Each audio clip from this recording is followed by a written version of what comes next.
যোগ্যতা যদি না থাকে হামকি ধুমকি দিয়ে চেয়ারে বসা যায় না। যোগ্যতা থাকলে আল্লাহ এমনি নিয়ে বসাইবে। আল্লাহ তাআলা ফেরাউন রে তরমুজ ক্ষেত থেকে টান দিয়া সিংহাসনে বসাইছে, আবার সেই সিংহাসন থেকে ধাক্কা দিয়া নীল নদের মধ্যে চুবাইছে। আর আল্লাহ যদি আমি ফজলুল করিমকে মাফ করিয়া দেয় আমি সফল। বুঝাইতে পারছি? দুনিয়ার মানুষ যদি ফুলের মালা দিয়া ডাক্কাও ফেলায় মানুষটা সফলতা অর্জন করতে পারবে না। আর দুনিয়ার মানুষ যদি জোতা দিয়াও পিটায় আর আল্লাহ যদি মাফ করে, আল্লাহ যদি কবুল করে নেয়, ওই মানুষটা সফল। জোর করিয়া কোনো কিছু পাওয়া যায় না। ফয়সালা কোখান থেকে হবে? উপর থেকে, আসমান থেকে ফয়সালা হতে হবে। জোর করিয়া কিছু করা যায় না। জান্নাতে যাওয়া যায় না জোর করিয়া। জোর করিয়া দুনিয়াতে চেয়ার একটা দখল করা যায়, পদ পজিশন নেওয়া যায়, বন্দুক ঠেকাইয়া দুনিয়ার স্বার্থ হাসিল করা যায়, জান্নাত হাসিল করা যায় না। জান্নাত পেতে হলে আল্লাহ তাআলা যে গুণ বর্ণনা করছেন সেই গুণের অধিকারী হইতে হবে। চরিত্র, সেই মোমেনের চরিত্র হাসিল করতে হবে, তবেই জান্নাত মিলবে। দুনিয়াতে অর্থ সম্পদ কামাই করা যায়, ভয় দেখাইয়া থ্রেট দিয়া নাম ফাটানো যায়, কিন্তু জান্নাত পাওয়া যায় না। বুঝাইতে পারছি? কি পাওয়া যায় না? জান্নাত পাওয়া যায় না। আল্লাহ পাক রব্বুল আলামিন বলেন, কদ আফলাহাল মুমিনুন, মোমেনরা সফল কাম। কোন মোমেন? আল্লাহ পাক রব্বুল আলামিন আয়াতের ব্যাখ্যায় বলেন, দুনিয়ার মুসলমান যাদের মধ্যে 6টা গুণ পাওয়া যাবে সেই মোমেনরা সফল কাম, তারা জান্নাতের অধিকারী। আল্লাহ তাআলা জানায় দেন, আল্লাযীনা হুম ফিরদাউসিনুজ আল্লাযীনা ইয়ারিসুনাল ফিরদাউস, তারা ফিরদাউস জান্নাতের অধিকারী। আল্লাহ বলেন, হুম ফিহা খালিদুন, তারা সেখানে স্থায়ী বসবাস করবে। কারা? যাদের মধ্যে 6টা গুণ পাওয়া যাবে। আল্লাহর হাবিব জানায় দেন, দুনিয়ার মুসলমান তোমরা যদি জান্নাত চাও, আল্লাহ তাআলার কাছে জান্নাতুল ফিরদাউস চাও। কারণ এই জান্নাতুল ফেরদাউস হইছে সবার উচ্চ জান্নাত, সবচাইতে বড় জান্নাত, সবচাইতে মর্তবাওয়ালা জান্নাত। এই জান্নাতের উপরে আল্লাহর আরশ, এই জান্নাতের উপরে আল্লাহর আরশ। এই জান্নাতের থেকেই জান্নাতের নহরগুলা প্রবাহিত হয়ে গেছে। দুনিয়ার মুসলমান, সুতরাং তুমি যদি জান্নাত চাও আল্লাহর কাছে জান্নাতুল ফেরদাউস চাও। আল্লাহ পাক রব্বুল আলামিন মোমেনের 6টা গুণ বর্ণনা করে বলেন, দুনিয়ার মুসলমান যদি ইমানদার হইবার চাও, যদি 6টা গুণ হাসিল করতে পারো, তবেই তুমি মোমেন, তোমার জায়গা জান্নাতে। জোর করিয়া যাইতে পারবা না, জোর করিয়া যাওয়া যাবে না। জান্নাতে জোর করে যাওয়া যাবে না, গুণ অর্জন করতে হবে। আমি যদি যোগ্যতা থাকে এমনি আমার চেয়ারে বসাইবে। বুঝাইতে পারছি? বুঝাইতে পারি নাই? যোগ্যতা যদি না থাকে হামকি ধুমকি দিয়ে চেয়ারে বসা যায় না। যোগ্যতা থাকলে আল্লাহ এমনি নিয়ে বসাইবে। বুঝাইতে পারছি? যোগ্যতা থাকলে আল্লাহ নিয়ে বসাবে। ওয়াতু ইজ্জু মান তাশা ওয়াতু জিল্লু মান তাশা, ইজ্জত দেওয়ার মালিক আল্লাহ, বেইজ্জতি করার মালিক আল্লাহ।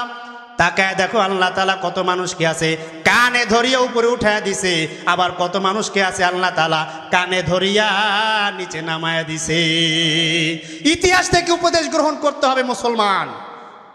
আল্লাহ তাআলা ফেরাউন রে তরমুজ ক্ষেত থেকে টান দিয়া সিংহাসনে বসাইছে, আবার সেই সিংহাসন থেকে ধাক্কা দিয়া নীল নদের মধ্যে চুবাইছে। বুঝাইতে পারি নাই? অত ইজ্জু মান তাশা ওয়াতু জিল্লু মান তাশা, ইজ্জত দেওয়ার মালিক আমার আল্লাহ, বেইজ্জতি করার মালিক আমার আল্লাহ। ইজ্জতের কাজ করলে আল্লাহ তাআলা ইজ্জত দিবেন, বেইজ্জতির কাজ করলে আল্লাহ জোতার বাড়ি দিয়া সাইজ করবেন। নমরুদ কি দিয়া সাইজ করছে? কথা দেবে কি দিয়া? জোতার বাড়ি দিয়া। কর্মের গুণে কাজ হবে নাকি? কর্ম আমি যেমন করব তেমন প্রতিদান পাবো। চেয়ারের আশা করলে কাজ হবে না, চেয়ারের কাজ করা লাগবে। আল্লাহ তাআলা বলেন, কদ আফলাহাল মুমিনুন, সেই মোমেনরা সফল কাম কারা? আল্লাহ তাআলা 6টা গুণ বর্ণনা করে বলেন, এই 6টা গুণ যাদের মধ্যে থাকবে তারাই জান্নাতের অধিকারী, তারাই চেয়ারের অধিকারী, তারাই বাসস্থানের অধিকারী। অন্যথায় জোর করিয়া ক্ষমতা দেখাইয়া পাইবা না। আমি নবীর মাইয়া, কিয়ামতের ময়দানে ফাতেমা যদি কয় কাজ হইবে, আলী রাদিয়াল্লাহু আনহু বলেন যে আমি নবীর জামাই, কাজ হবে? ওসমান ওমর রাদিয়াল্লাহু তাআলা বলেন যে আমি নবীর সহচর ছিলাম, তার সঙ্গী ছিলাম, তার ডাইনাত বাওয়াত ছিলাম, জান্নাতে যাওয়া যাবে না? তারা কাজ করছে বিদায় দুনিয়াতে সার্টিফিকেট পাইছে, তুমিও কাজ কর, টাইনে নিয়ে চেয়ারে বইবে। কাজ করতে হবে, উপযুক্ত হতে হবে, অন্যথায় হবে না। আল্লাহ তাআলা বলেন, দুনিয়ার মুসলমান 6টা গুণ যদি অর্জন করতে পারো তবেই তুমি জান্নাতে যাইতে পারবা। 1 নাম্বার গুণ মুখস্থ করে নেন। আল্লাহ তাআলা বলেন, ওয়াল্লাযীনা হুম ফি সলাতিহিম খাশিউন। মুমিনের 1 নাম্বার চরিত্র, 1 নাম্বার গুণ, মুমিন নামাজে বিনয়ের সাথে আদায় করে। নামাজ আদায় করে বিনয়ের সাথে। নামাজ পড়া, রোজা রাখো না, আজ্ঞা হোসনা মুত্তে বানিলাও না, মেয়ে আসাব আমি কি মেয়ে আসা বড় চেহারান মরে দাও। দুনিয়ার মুসলমান, আল্লাহ পাক রব্বুল আলামিন বলেন, ওয়াল্লাযীনা হুম ফি সলাতিহিম খাশিউন। যারা নামাজটাকে বিনয়ের সাথে আদায় করছে, নম্রতার সাথে আদায় করছে। খাশিউন শব্দের অর্থে মুফাসসিরিন কেরাম আয়াতে ব্যাখ্যায় বলেন, খাশিউন শব্দের অর্থ হচ্ছে বিনয় হওয়া, নম্রতভাবে হওয়া, নম্রিয়াত হওয়া।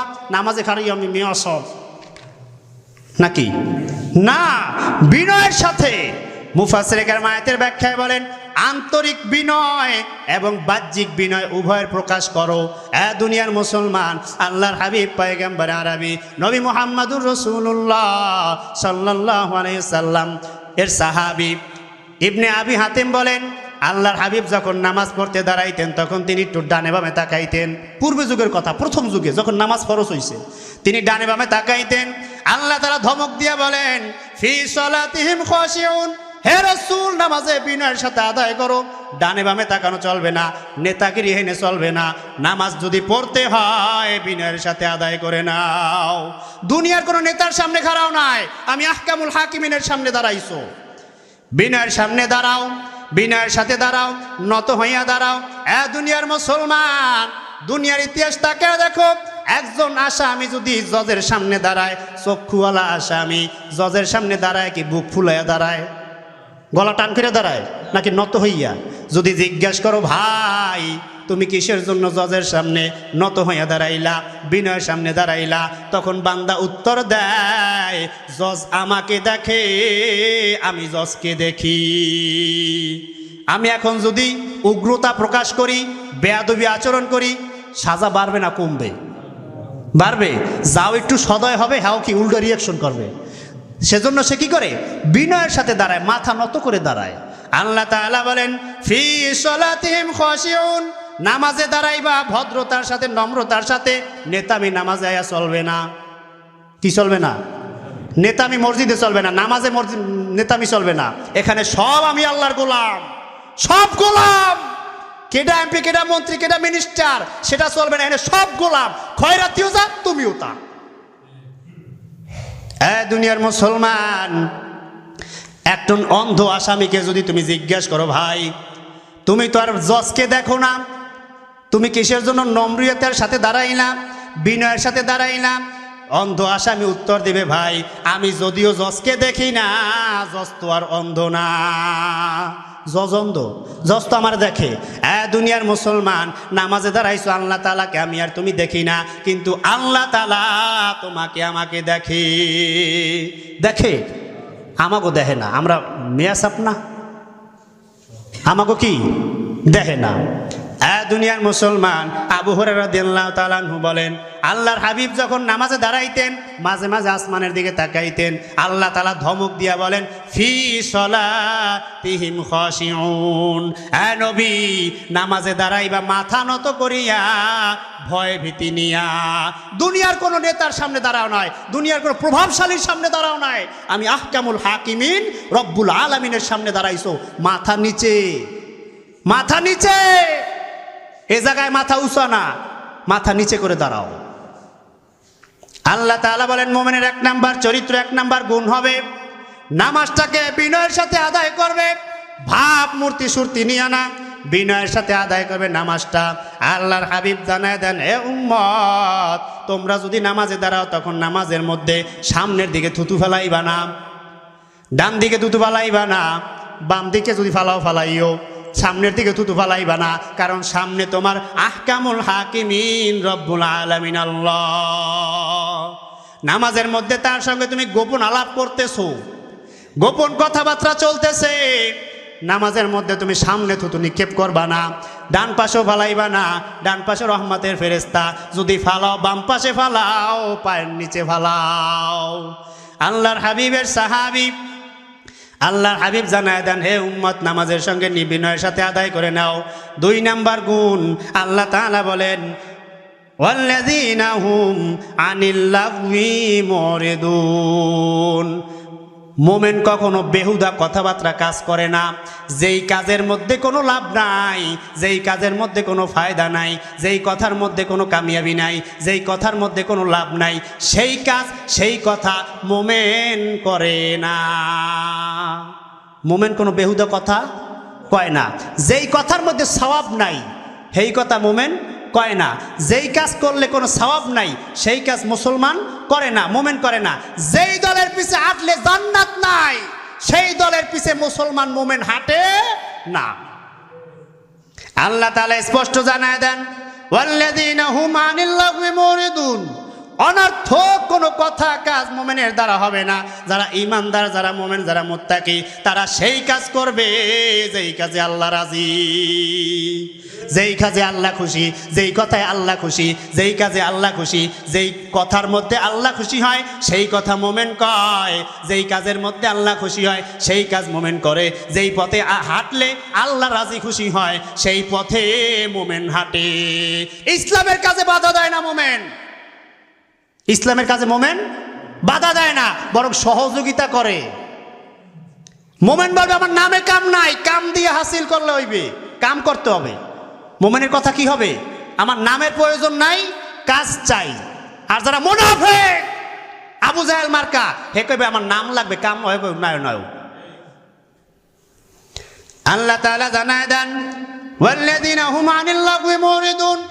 যেই কথায় কোনো ফায়দা নাই, যেই কথায় আখিরাতে লাভ নাই সেই কথা মোমেন কয় না। দোকান 1 কাপ চা নিয়ে দোকানে বসিয়া বিড়ি একটা টানতে টানতে তামাম এলাকা, তামাম দুনিয়া রাজত্ব করে হালায় নাকি? পুরো দেশ আর হাতের মুঠোয়, বোঝেন নাই? 1 কাপ চা আর 1 কাপ বিড়ি টানতে টানতে পুরো দেশ নিয়ন্ত্রণ করে হালাইছে, আছে না নাই? এই কাজে কোনো, এই কথায় কোনো ফায়দা আছে, কোনো লাভ আছে, এর মধ্যে কি কোনো সওয়াব আছে? এই কাজ এই কথা ইমানদার কইতে পারে না। কয় কেডা? আল্লাহ। কে কয়?